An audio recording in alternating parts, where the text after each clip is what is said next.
जय श्री राम दोस्तों। शुक्राचार्य और उनके श्राप की कहानी बहुत ही दिलचस्प कहानी है, जिसमें क्रोधवश वे भगवान विष्णु को श्राप दे देते हैं। शुक्राचार्य असुरों के गुरु थे और देवताओं के विरोधी थे, परंतु जो बात शुक्राचार्य को सबसे अलग बनाती थी वह थी उनकी संजीवनी विद्या, यानी मरे हुए को जिंदा करने की शक्ति।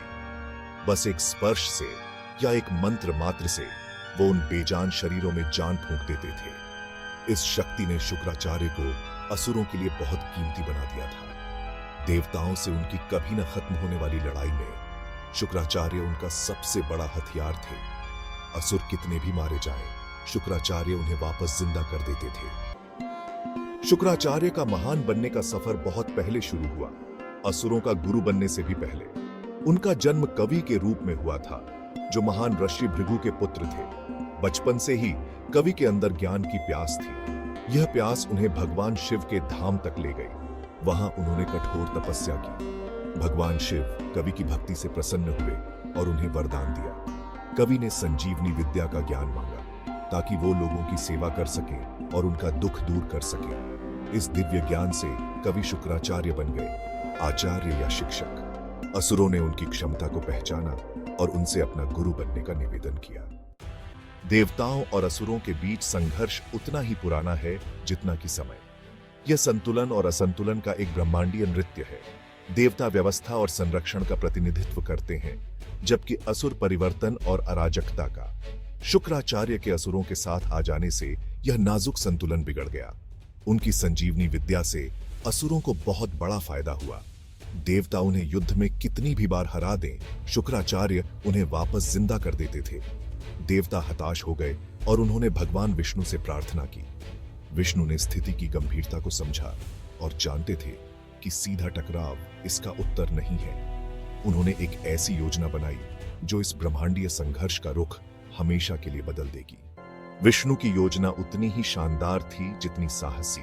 वो एक युवा करिश्माई असुर कच का रूप धारण करके असुरों में घुसपैठ करेंगे। कच ने शुक्राचार्य से विनम्रता पूर्वक उनका शिष्य बनने का अनुरोध किया।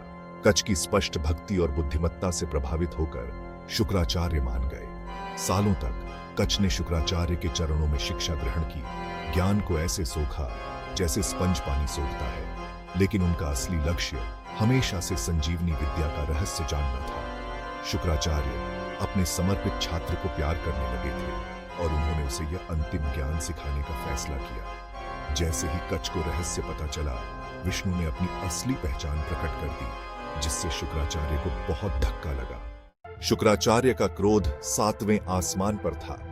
उन्होंने सिर्फ कच से ही नहीं, बल्कि उस ब्रह्मांडीय व्यवस्था से भी विश्वासघात महसूस किया, जिसकी उन्होंने रक्षा करने की कसम खाई थी।